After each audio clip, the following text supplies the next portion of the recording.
Thank you for joining us for this webinar on finding a roommate and university housing at the University of Illinois. My name is Marianne Brocker-Curry. I'm the Director of Housing Information and Marketing for University Housing, and we're excited to have you join us to learn a little bit more about navigating the room selection and roommate finding process within university housing. Unfortunately, the original webinar experienced some technical difficulties, so that recording isn't available. We're re-recording the slides and the content to make sure you have everything you need to know prior to the priority deadline of May 8th for finding a roommate and completing your contract with University Housing. First, I would like to acknowledge and thank our partners in New Student and Family Experiences. Terry Thies is the Associate Director for Family Engagement and has joined us in co-hosting these webinars to provide information for families on how they can support their student and be involved at the University of Illinois through the programs offered by New Student and Family Experiences. New Student and Family Experiences is an incredible resource for families of students at Illinois. There are ways to connect with your student simply by getting information through this department, but also by joining up and working with the Moms and Dads Association. They do a variety of events throughout the year. They provide scholarship opportunities. So it's a great way to connect with other families whose students are attending Illinois. But the most important way to connect is through the Illinois Family Connections portal, which is new this year. And so we would encourage you to use the QR code to join the portal. There are a variety of different groups in the portal that you can join to stay connected about particular topics or affinity groups that you or your student might identify with. So you can kind of find a community of families that are connected in ways you would like to also be connected. Great resources in terms of information, dates, deadlines, and just general announcements about how things are going on campus that will help you stay connected, even beyond the communication that you're already planning to have with your student. So as we begin to talk about the roommate part of the online contract with University Housing, it's important for you to kind of understand the lay of the land. The University Housing contract is essentially two parts. The first part is collecting a lot of personal information. If you have assignment considerations or you need an accommodation, you let us know who your emergency contacts and authorized contacts are. You kind of create your profile by answering a series of questions about your lifestyle, and then also you have an opportunity to search or select a particular roommate. Let us know if you're interested in a living and learning community, a special living option, and then if you are doing the LLC, interested in the LLC, you would then write an essay. You also will sign and pay the $100 non-refundable application fee. Now, if you have a waiver at the campus level, then you would not be prompted to pay, but the signature and completing this step of the process is important because that is what helps us inform how you select your space in part 2 of the contract. So as long as you have signed and paid and completed all of the steps in part 1 by May 8th, you will have an opportunity to select a space from available spaces in our system during part 2. And that typically you're notified in the middle of May and then you choose towards the end of May. It's also important to note that not only are you choosing your room, but you're choosing your meal plan. So don't be alarmed if you don't see meal plan information in part 1. That is certainly coming in part 2. So for the pieces about roommates for tonight's conversation, it's important to understand when you're filling out the contract, it's going to ask you profile questions. These are the questions that we find are most often associated with roommate conflicts throughout the year. So it's important that you're honest about those. And your roommate is going to be answering similar questions. And then if you don't have a roommate in mind, you can use those questions to search for roommates that have similar interests or similar profile, questions, lifestyle, as you do. So it's also important that you complete these steps in advance of May 8th so that as people are searching to find roommates, that information is out there and available prior to the priority deadline. So on the roommate step in the online contract, it's important to know that there are 3 different ways that you can find a roommate. If you know someone in particular that you want to live with, you can search for them specifically by UIN, NetID, or web screen name. If you don't know anyone and you'd like to kind of shop around for a roommate, you can use those lifestyle profile questions that you answered and they answered to search within the system.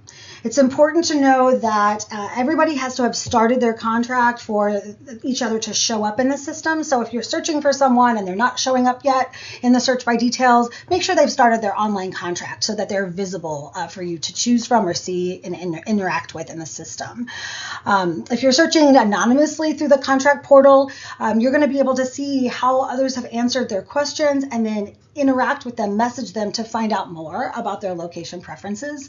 And if not just by lifestyle profile question, but by location interest, you would be a good roommate pair.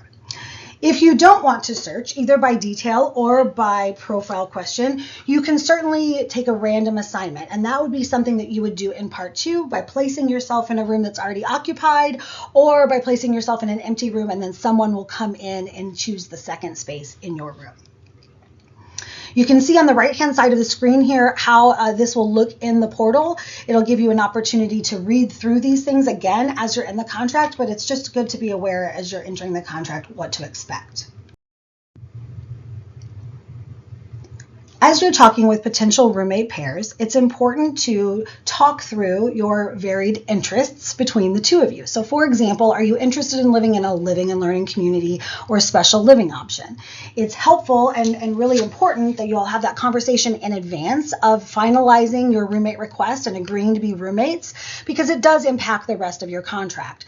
It's helpful if you all are interested in a living and learning community that you indicate that in your interest in part 1 so that you'll be able to see it in part 2 if space is available. If you receive that LLC approval, then you'll be able to see those spaces in part 2. If you don't express interest in those, though, it makes it harder to see them in part 2.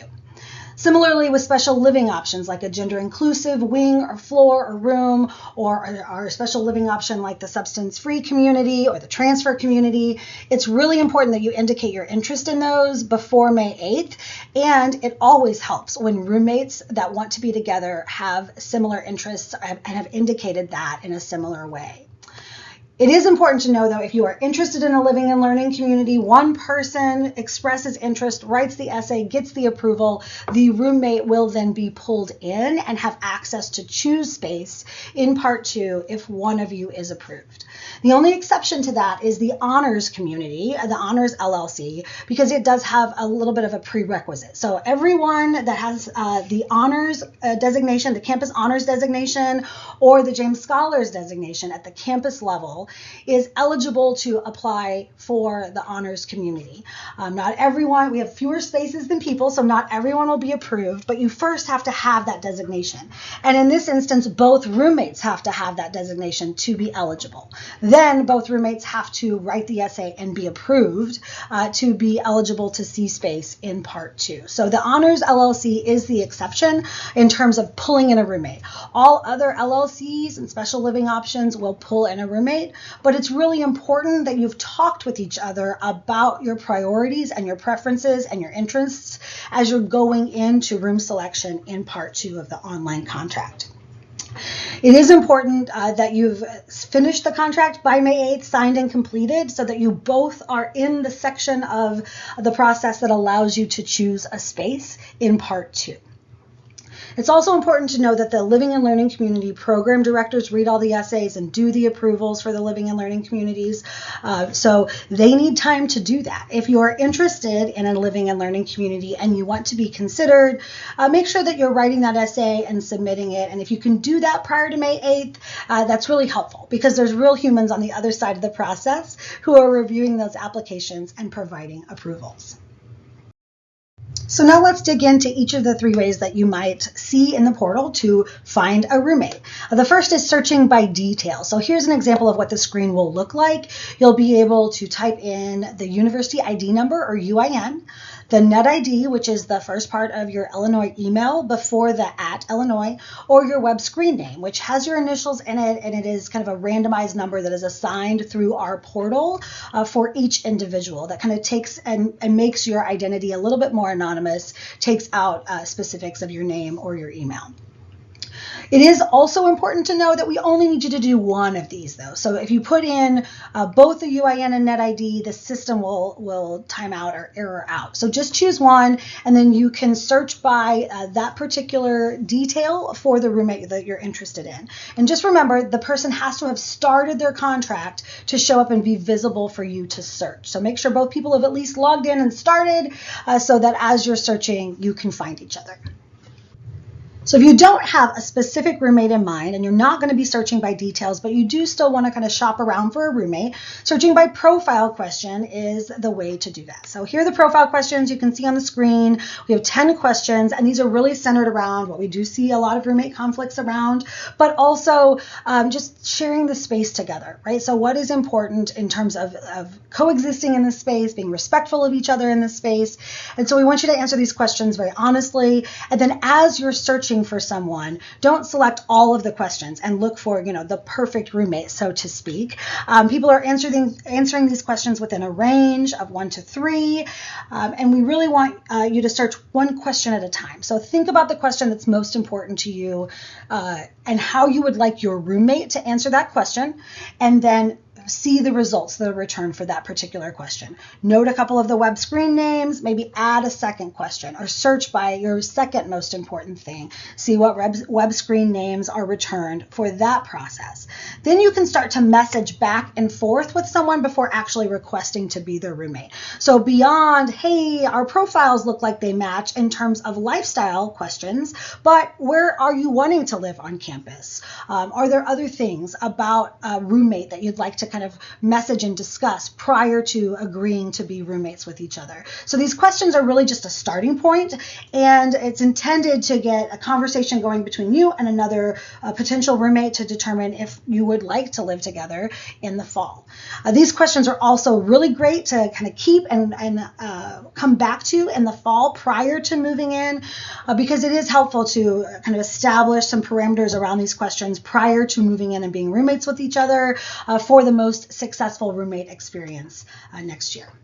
So remember, folks will see how you've answered these questions. You can see how they've answered these questions, and then you can search one question at a time to find a roommate that you feel like might be a good fit.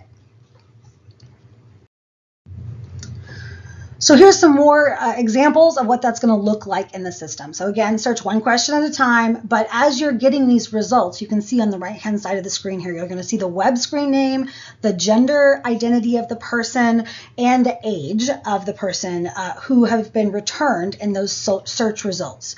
Then on the right-hand side of that, you can see the percent match. That's an algorithm in the system, but you can see their specific profile and all of the questions. So maybe you just search on how neat you keep your room, but you also do want to see their sleeping patterns, or if they like noise when they study. Then you can click View Profile to see the whole profile and all of the other questions as they have answered them. You can also see if they're in a part of another roommate group. So maybe they already have a roommate pairing. You might want to request to join that group if you know this person, or you might say, oh, they probably already have a roommate. I'm going to keep looking for someone. You can then also take action on the right-hand side of the screen. So beyond viewing the profile, this is where you're going to message the person to determine if there are other things you want to talk through before deciding if you want to be roommates. If you've done some messaging and you've decided, hey, I think this is a good fit, let's move forward, you can send an invite and invite someone to be your roommate, and then they can accept that in advance of May 8th, or vice versa. You do have the opportunity to invite more than one person, because we do have a very limited number of quad rooms and a limited number of triple rooms. So if you're interested in having more than one roommate, it does allow you to add multiple people to the group. But we'll talk in a little bit about how you want to make sure you have a plan B, because the majority of our spaces are double rooms. So this just gives you an idea of what the screens are going to look like, how it's going to return your results, how you can see more detail on those returned results, and then how you can start to take action to learn more from particular results that have been returned. So as more people complete their housing contract, there'll be more people in the system, and you're going to be able to see more people returned in the search results. I suspect that you might come and go from the portal and this roommate step throughout the process and up until and maybe even after you've completed your contract. Just know that after May 8th, you're not going to be able to make changes to the roommate section. So leading up until May 8th, you might go in, send some messages, see who's responded. Maybe you've sent one request, you're waiting on an answer.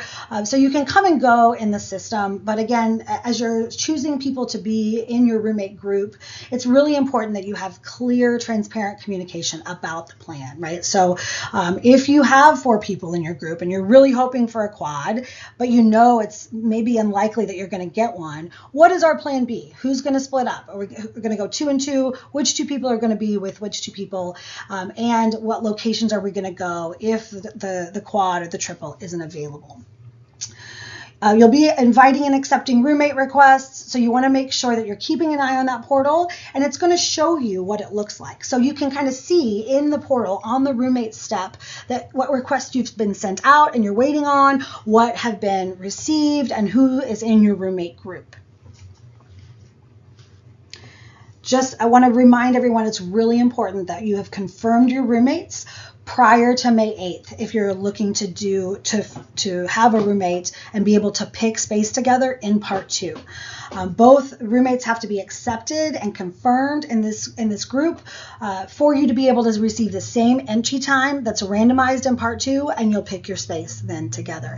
If you both don't complete by the May 8th deadline, then you're not going to be in the same system. One will be able to choose space and one will receive an assignment from our office.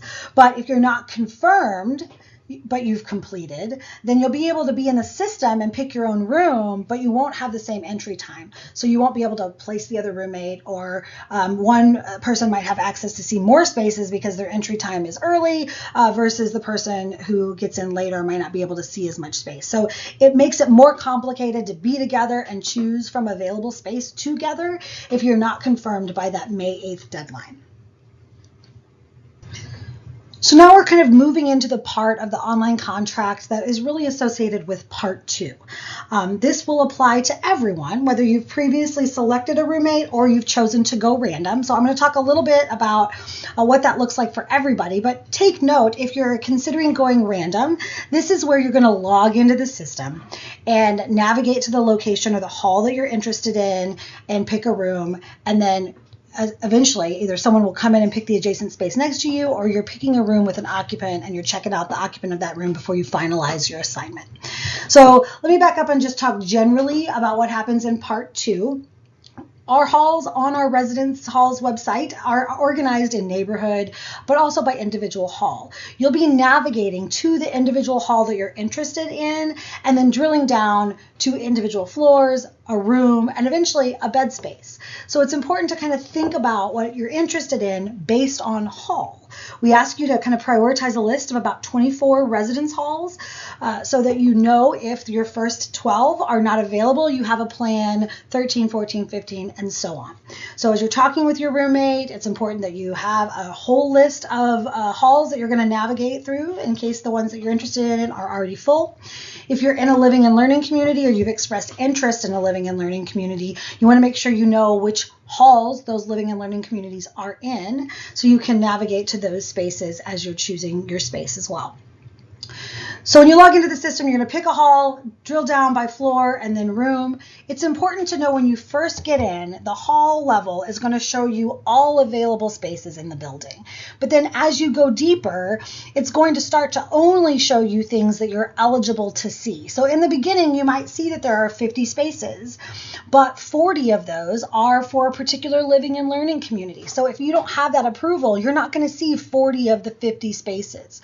Similarly, our rooms are designated by sex, and so if there are male rooms left and you're looking for a female room, then it may show at the hall level there are spaces available, but when you get to a particular floor or room, there are not, because the rooms that are left or that remain are not eligible for you to choose from. So it's important to kind of think about that as you're navigating through the system, particularly if you're assigning yourself and you're looking for a roommate. You can review, once you get to the room level, if there is one of 2 spaces available in a room, then you'll be able to see the profile questions for the person who is in that room already. So you can see here on the right-hand side of your screen what this might look like. You've navigated to the Florida Avenue Residence Hall. You can then see a floor, the 4th floor. You'll see the room numbers for each of the rooms, the type of room, it's double occupancy, and then you'll be able to see the sex designation of the room, as well as what available spaces are in the room. If there's already an occupant, it will show one available space in a double 2 occupancy room. And then you'll be able to drill down further and see how the particular person in that room answered their profile questions. So you could click on the occupant here if this was populated, and then see how they've answered their profile questions to determine if you want to stay in that room or find another room in the location that you like. Once you have finalized your room assignment, you push save and continue at the bottom. This is also where if you had a roommate, you would be able to place your other roommate in the adjacent space. But just remember, if you place them once, you cannot move them. So you have to kind of be certain that that's the room that you want, or go in together and you pick side A for yourself as you're picking the room, and then the roommate will pick side B.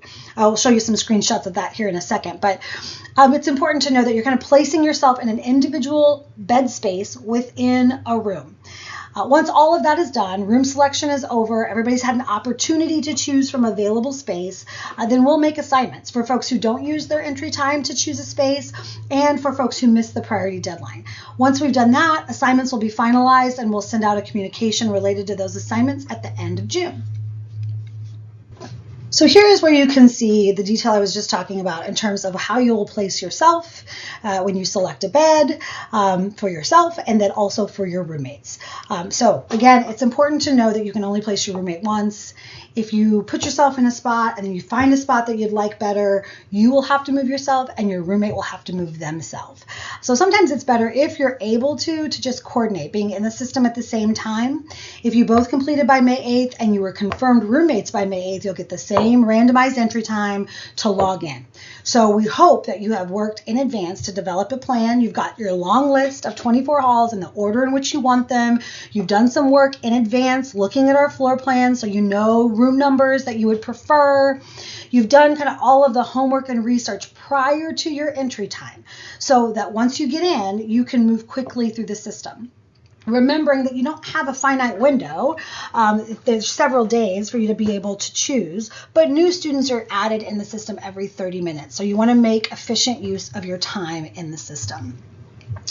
So after you have your long list, you get to a room that is available, that has 2 spaces, and you're placing yourself in one bed, bed A, for example, placing your roommate in the adjacent bed, bed B, or you're on the phone saying, okay, I'm going to pick A. And once I've picked A, then say to your remote, now you pick B. If you're picking at the same time and you're in different rooms, you risk assigning yourselves in multiple places in the system. And we don't want you to do that. That causes all kinds of problems and could lead to you being separated. So we want to make sure that you have a consistent shared plan and that you're communicating throughout the room selection, space selection process so that you do get in the same room. Once you've selected your bed and you've finished this step, again, pushing save and continue at the bottom, and then it will move you on through the next step in the system. If you do place your roommates, like let's say somebody's at volleyball practice and you're going to place them, and when they get home, they need to log in and confirm. They need to do that within 24 hours. When they log in, it will take them right to the room step and it will show them at the bottom that they've been placed in a room. All they need to do is push save and continue, choose their meal plan, finalize the process. So that's definitely one of the things that we want to encourage you to do. Work through the system, the steps in the order that they're presented to you, complete the steps on a page, push save and continue, move to the second page.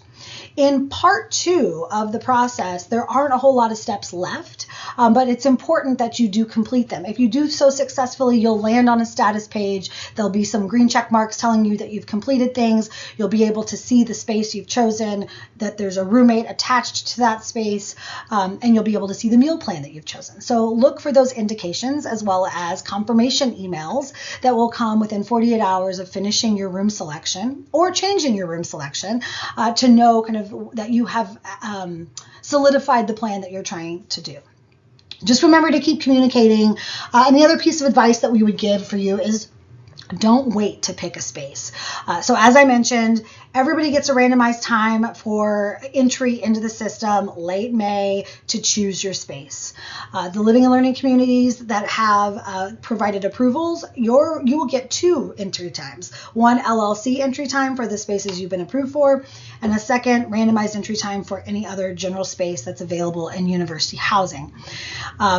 During those days of general selection, between normally 8 a.m. and 8 p.m., additional people are entering the system every 30 minutes. So the earlier your time, the more space you'll see. The later your time in the week, the fewer spaces that you'll see. So it's important not to wait. If you see 2 spaces together and being together as roommates is your priority, then you should pick space while it's available. If you wait and you come back in later, there's a chance that 2 spaces together will no longer be available as the process goes on.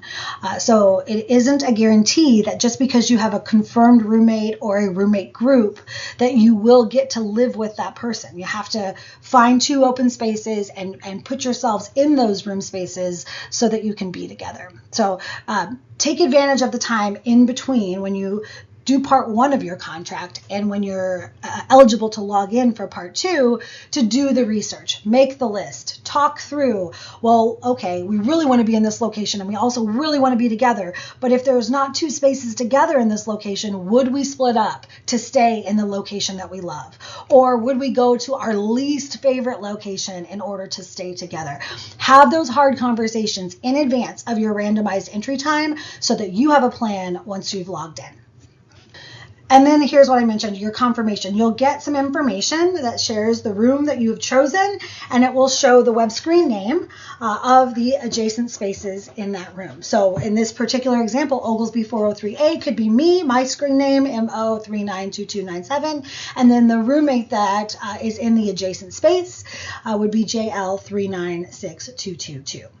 Again, pushing save and continue here finalizes that and takes you to the next step in our process. So just a few summary kind of helpful tips and tricks. Remember, the priority deadline is May 8th, 11:59. Please don't wait till the last minute, particularly if you're interested in a special living option or a living and learning community, or if you're trying to make sure that you get a roommate and you want to have a confirmed roommate group so that you have the same entry time to pick a space later. This is just a priority deadline, though. So if you do complete after the priority deadline, all first-year students are still guaranteed housing. So if you don't meet the deadline, it just means that you don't have an option to pick your own space. We will provide one for you later on in the process, but it is important to note it has to be completed by that time, not started by that time. It's also important to remember for the roommate perspective, everybody needs to complete by May 8th and everybody needs to be confirmed by May 8th. You're not going to be able to go back in and make changes to your interests related to special living options or LLCs or to your roommates after that May 8th deadline. And I think I mentioned at the beginning of the presentation, when one roommate meets the deadline and one doesn't, you are participating in 2 very different processes for room assignment. Those who met the deadline have some opportunity to pick from what's available. Those who don't are going to get an assignment from our office. So it's virtually impossible for us to get roommates together if you're not in the same process. So it's important that you either both meet the deadline or both not meet the deadline. Continue to look at your Illinois email. If you haven't started doing that, please start as soon as you get your NetID and password set up, because that is where we will start to communicate with you as well as professors and other folks. It will become a primary mode of communication on campus. So it's important to get in the habit of checking those emails regularly.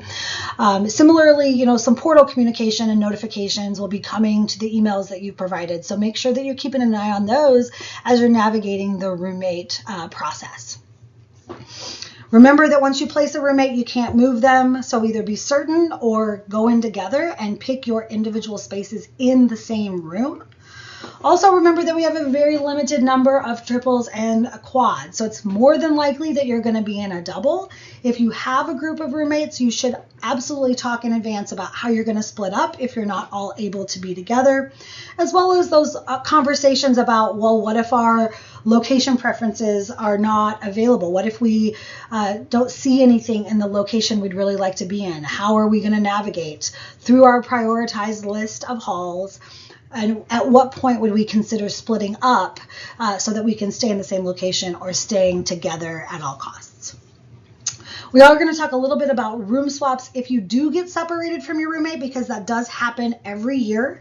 So as I mentioned, after assignments are finalized at the end of June, we won't be doing room changes. So once you've put yourself in a room during room selection, or we've provided an assignment for you, we are not going to entertain room changes over the summer and through move-in. In fact, we have a room freeze for the first couple of weeks after move-in, so we can conduct a census, make sure that everyone is available, or everyone has arrived and is where they need to be.